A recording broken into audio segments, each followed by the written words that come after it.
besoin de toi, maître. Heureuse est la mère qui t'a porté et allaitée. Heureux plutôt ceux qui écoutent la parole de Dieu et qui l'observent.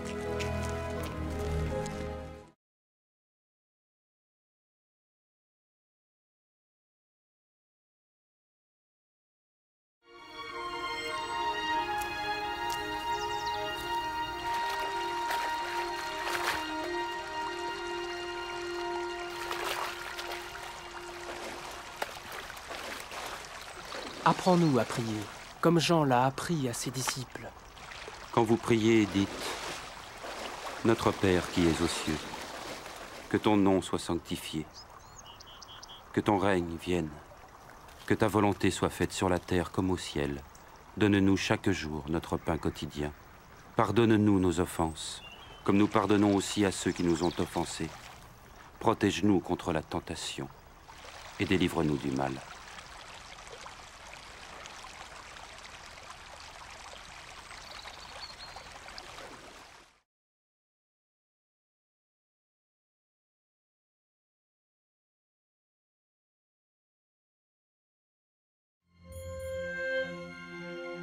Dans les Saintes Écritures, Dieu déclare que le Messie viendrait pour être le sauveur du monde. La vie de Jésus prouve qu'il est bien celui dont les prophètes avaient parlé. Ésaïe a prophétisé que la Vierge deviendrait enceinte et qu'elle enfanterait un fils. Des siècles plus tard, la naissance de Jésus accomplissait cette prophétie.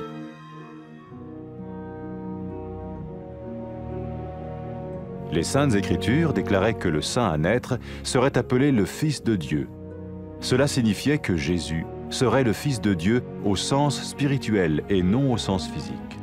Nous le voyons par sa manière de vivre. Il a guéri des malades, il a pardonné leurs péchés, les a ramenés à Dieu et leur a promis une place dans le royaume éternel de Dieu. Il s'est offert lui-même en sacrifice pour le péché à leur place. Puis il est revenu à la vie, victorieux sur la mort selon le plan de Dieu.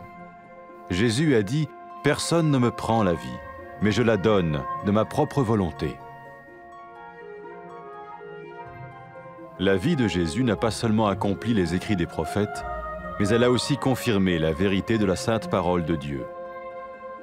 Les prophètes avaient écrit « Ta parole, ô mon Dieu, est parfaite, elle dure à toujours. » Jésus lui-même a dit « Le ciel et la terre disparaîtront, tandis que mes paroles ne disparaîtront jamais. » Jésus est venu pour nous donner la vie dans toute sa plénitude. Mais quand l'homme a désobéi à Dieu dans le jardin d'Éden, il a choisi sa propre voie et ses actions l'ont séparé du Créateur.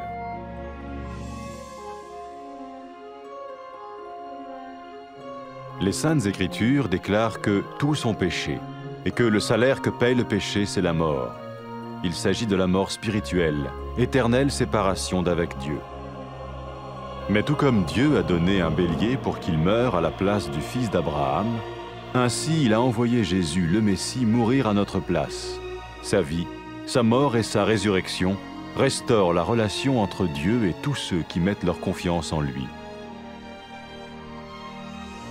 Maintenant, non seulement Jésus pardonne les péchés de ceux qui le suivent, mais il les sauve aussi du jugement éternel de Dieu. Ils sont sûrs d'aller au paradis et de vivre avec lui pour toujours. C'est cette vie et cette liberté de la culpabilité et du pouvoir du péché que Jésus offre à chacun aujourd'hui. Cela ne veut pas dire suivre une religion, mais choisir d'avoir foi en Jésus qui dit « Je me tiens à la porte et je frappe. Si quelqu'un entend ma voix et ouvre la porte, j'entrerai chez lui. » Cela veut dire se tourner vers Dieu et croire que Jésus vient dans nos vies pardonner nos péchés et nous rendre tels qu'il veut que nous soyons. Il ne suffit pas d'approuver intellectuellement ce qu'il dit, ni de vivre une expérience émotionnelle. Nous le recevons par grâce, au moyen de la foi, par un acte de notre volonté. Lorsque quelqu'un est prêt à suivre Jésus le Messie, il peut lui parler par une simple prière. Peut-être êtes-vous prêt maintenant à ouvrir votre vie à Dieu. Si oui, vous pouvez vous joindre à la prière suivante, silencieusement. dans votre cœur. Seigneur Jésus, j'ai besoin de toi.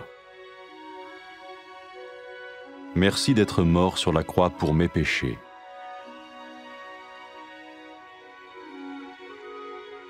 Je confesse mes péchés et je m'en repens.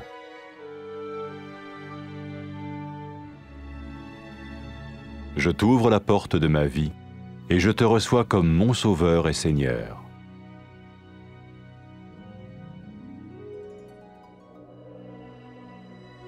Merci de me pardonner mes péchés et de me donner la vie éternelle.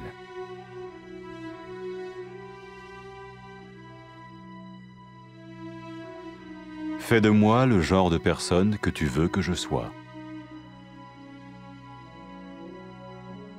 Maintenant que je deviens l'un de ceux qui te suivent. Amen.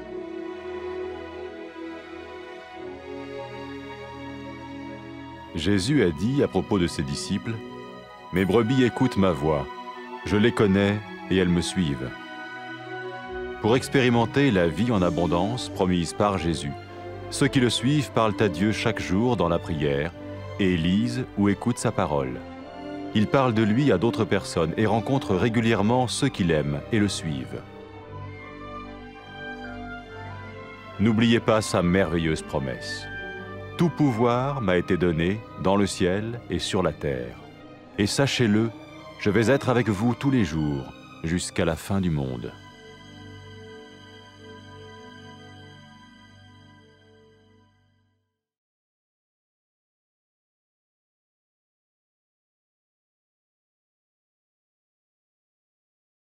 Muhtacız Efendimiz. Ne mutlu seni doğuran, seni emziren anneye. Asıl Tanrı'nın sözünü duyup ona itaat edenlere ne mutlu.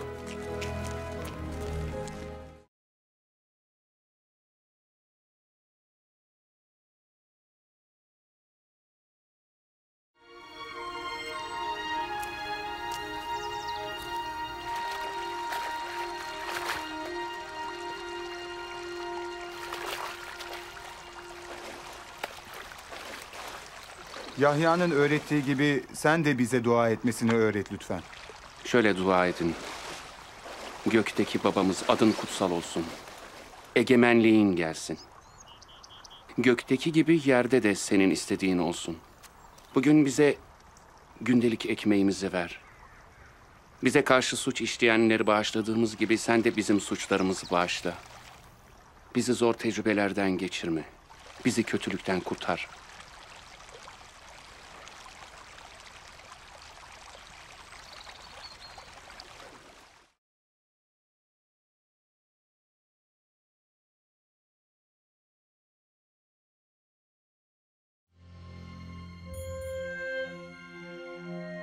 Kutsal yazılarda Tanrı, Mesih'in dünyanın kurtarıcısı olmak üzere geleceğini söyler.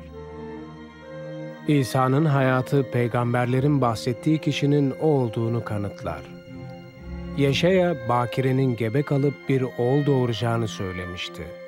Yüzyıllar sonra İsa'nın doğumuyla bu peygamberlik gerçekleşti. Kutsal yazılar doğacak kutsal olanın Tanrı'nın oğlu olacağını söyler. Bu İsa'nın fiziksel anlamda değil, ruhsal anlamda Tanrı'nın oğlu olacağı anlamına gelir. Bunu onun hayatında görüyoruz. İnsanları hastalıklarından iyileştirdi, günahlarını bağışladı, onları tekrar Tanrı'ya yöneltti. Tanrı'nın sonsuz krallığında onlara bir yer vaat etti. Günahın kurbanı olarak onların yerine kendini sundu ve ölümü yenerek dirildi. İsa, canımı kimse benden alamaz, ben onu kendiliğimden veririm dedi. İsa'nın hayatı yalnızca peygamberlerin söylediklerinin gerçekleşmesini sağlamadı. Aynı zamanda Tanrı'nın kutsal sözünün gerçekliğini doğruladı. Peygamberler Tanrı'nın sözü kusursuzdur. Sözün ey Rab sonsuzdur der. İsa'nın kendisi de yer ve gök ortadan kalkacak ama benim sözlerim asla ortadan kalkmayacak dedi. İsa hayatı tüm doluluğuyla bize vermek için geldi. Ama insan Adem bahçesinde Tanrı'ya itaat etmeyince kendi yolu ve davranışları onu yaratıcısından ayırdı. Kutsal yazılar herkesin günah işlediğini ve günahın ücretinin ölüm olduğunu söyler. Bu ruhsal bir ölüm anlamına gelir. Yani Tanrı'dan ebedi bir ayrılık. Ama Tanrı İbrahim'in oğlunun ölmesi yerine bir koç gönderdiği gibi bizim yerimize ölmesi için de Mesih İsa'yı gönderdi. İsa'nın yaşamı, ölümü ve dirilişi Tanrı ile kendisine güvenen herkesle ilişkisini düzeltti. Şimdi İsa'yı izleyenlerin yalnızca günahları bağışlanmıyor. Aynı zamanda Tanrı'nın ebedi yargısından kurtuluyorlar. Cennette sonsuza dek Tanrı ile yaşayacaklarından eminler. İsa bugün herkese suçluluktan ve günahın etkisinden özgürlük ve sonsuz yaşam sunmaktadır. Bu din kurallarına göre yaşamak değildir. Ama kapıda durmuş kapıyı çalıyorum. Biri sesimi işitir ve kapıyı açarsa onun yanına gireceğim diyen İsa'yı izleme imanına sahip olmayı seçmektir. Bu Tanrı'ya dönmek ve İsa'nın hayatımıza girip günahlarımızı bağışlamasına ve bizi olmamızı istediği kişi yapmasına güvenmek demektir. Zihinsel olarak söylediklerine katılmak ya da duygusal bir deneyim yaşamak yeterli değildir. Lütuf ve iman aracılığıyla onu kabul ediyoruz, irademizin bir eylemi olarak. İnsanlar Mesih İsa'nın izleyicisi olmaya hazır olduğunda ona basit bir dua ile seslenebilirler. Belki de Tanrı'ya hayatını açmaya şimdi hazırsın. Öyleyse şimdi edeceğimiz duaya sessizce yürekten katılabilirsin.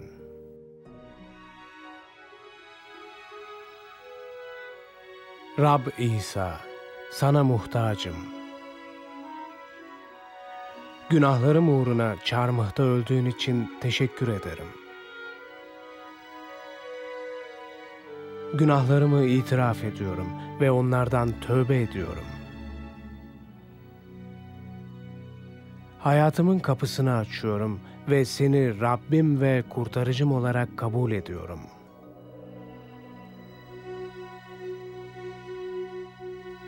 Günahlarımı bağışladığın ve bana sonsuz yaşam verdiğin için teşekkür ederim.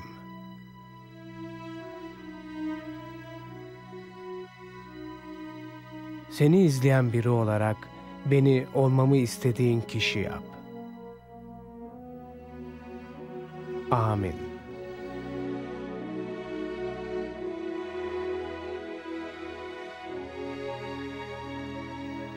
İsa onu izleyenler için, koyunlarım sesimi işitir, ben onları tanırım, onlar da beni izler dedi. İsa'yı izleyenler, vaat ettiği bol yaşama sahip olabilmek için duayla her gün ona seslenir. Onun sözünü okur ve itaat ederler.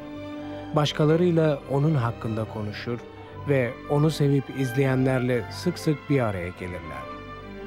Onun harika vaadini hatırlayın. Gökte ve yeryüzünde tüm yetki bana verildi.